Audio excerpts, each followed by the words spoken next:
Right, Shalom. First, I'd like to give all praise unto Yahweh Hashem Yahushai, and double honors unto the apostles and elders of Great Millstone, and honors to you brothers out there in the highways and the byways teaching this word in all sincerity and in truth. And this is just going to be more commentary on this so-called Brexit thing. You know, a lot of people over here, you know, kind of happy, enthusiastic, despite the rumblings in the markets today and the currency. They're quite happy. They're of the opinion that the good times are gonna come back to Britain, but the good times ain't gonna come back. All right, there's nothing you people can do to bring back the good times. And specifically speaking about you Edomites, you so-called white people, whether you are the Edomites of America who believe in Donald Trump and you believe that voting Donald Trump into office is gonna make America great again. You know, whether you're in Britain or France or wherever the case may be, and you believe that if you vote to leave the EU, and if you actually get the opportunity and actually do leave the EU, that is going to bring your country back to glory, you are sorely mistaken. Okay, this is 1 Thessalonians 5:3. For when they shall say peace and safety, then sudden destruction cometh upon them, as travail upon a woman with child, and they shall not escape. All right, you guys, you think that this is some kind of turning point, and things are gonna get better from here, but they're only gonna get worse. You know, you had these Brexit campaigners. You know, they're talking all kind of madness, you know, saying that, you know, the Britain spends 350 million a week with the EU, and then that's going to go to the NHS. Straight away, dudes are falling back from that. You know, Nigel Farage, you know, he said the 350 million pledge to fund the NHS was a mistake. So it was all lies and BS, man. But the point of the matter is you got these other countries which are in the EU, who also, the people of there who are suffering, mainly the working class. They brought out last night that most of the people that were voting to leave were in areas which were basically in an economic downturn. There's a lot of unemployment, wages being undercut and so forth. The working class who have been getting butt fucked in all these different nations, man. So the working class people are thinking, well, basically, if we leave the EU, then things will go back to normal. You know, we can get control of immigration or whatever the case may be, and the good times will come back again. But they're in error. It says, who will be Nexit, the Swigsit, Chexit, and Frexits that could follow Britain out of the EU, which Britain is not out of the EU, but they've voted in an advisory referendum to leave the EU. But you know, that's their so-called plan. These other nations might might vote to plan to leave the EU as well, and the aftershocks hitting the comment, and you can see here by the polls, Greece, France, Spain, Germany, Netherlands, Sweden, all these different nations have a significant amount of their population, according to these polls, who support leaving the EU. So we're in that time where the scripture says they shall not cleave unto each other. The populations are divided, and Europe is divided ideologically. Okay.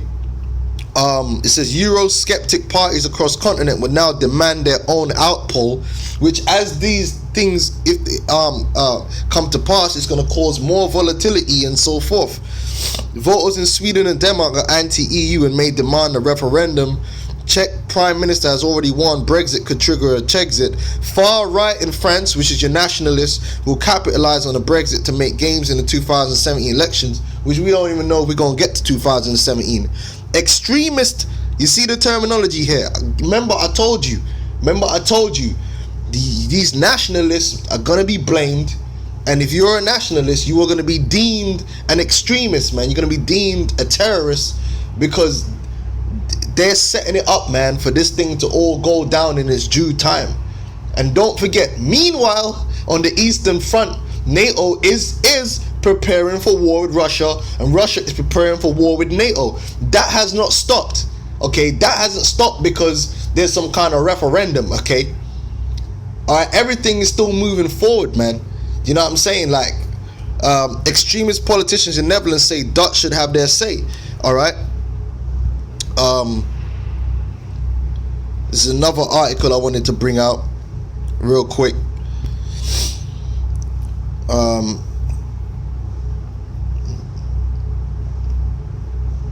Because like I said, it's mainly the people who have been getting stuffed with this economic downturn, and that's a lot of the people who are trying to vote for Trump too, trying to make America great again. It says Sabri blames EU loss on white working class who have probably never even seen a migrant, because what they were pushing out last night when they were having the results coming in was that, like I said, the most of the people that were voting leave were so-called uneducated working class people who have been disenfranchised with the way the economy basically, and their wages being cut and unemployment and all these different things, and they think that by voting out the EU that's going to change something.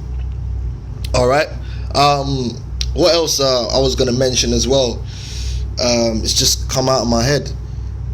But the point of the matter is this: is that this doesn't change the fact that America is bankrupt, Britain is bankrupt, all these different nations are bankrupt.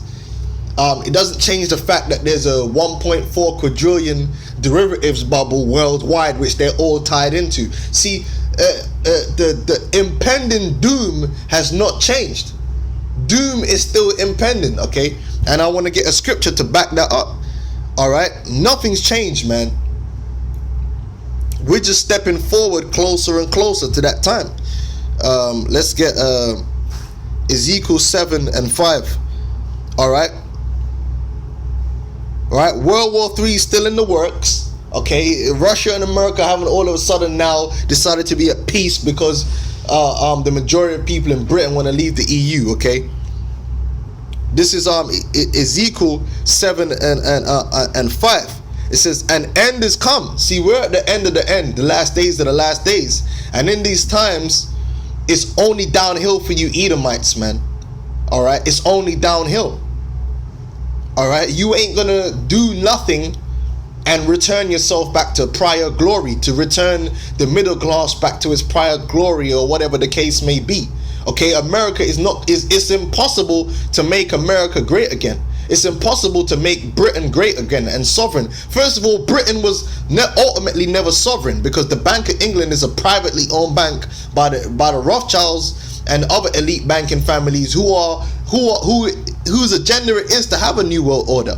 So voting out of the EU, well, you still got a bank which is run by the same people. See, it's all bullshit. You ain't doing a damn thing, man. All right, the elect are gonna be sealed. Your society, this world, is gonna enter into a time of tribulation which has never been seen before on the planet Earth, and the Lord Yahweh Shai is gonna make his return. It's as simple as that. This is just prophecy fulfilling, as the Apostle Tahar brought out about Daniel's 2nd chapter, where you were gonna have these nationalistic, xenophobic sentiments in Europe, which it's spoken about in the book of Daniel's, man, about they shall not cleave together. All right, but guess what? The war is on its way. All right, mute reception. Do you know how much the volume is?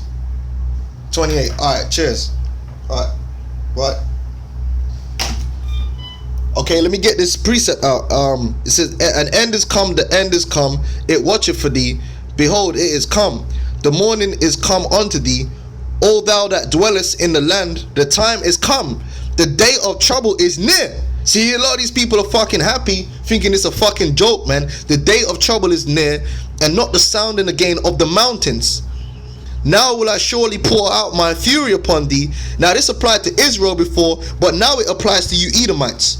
"And accomplish mine anger upon thee, and I will judge thee according to thy ways, and will recompense thee for all thine abomination." Like they got the Pride march going on this weekend. "And mine eye shall not have pity, not spare, neither will I have pity. I will recompense thee according to thy ways and thine abominations that are in the midst of thee, and you shall know that I am the Lord that smiteth." All right. It says, behold the day, behold it is come, the morning is gone forth, the rod hath blossomed, pride hath budded. Hey man, like these faggots. Alright, okay.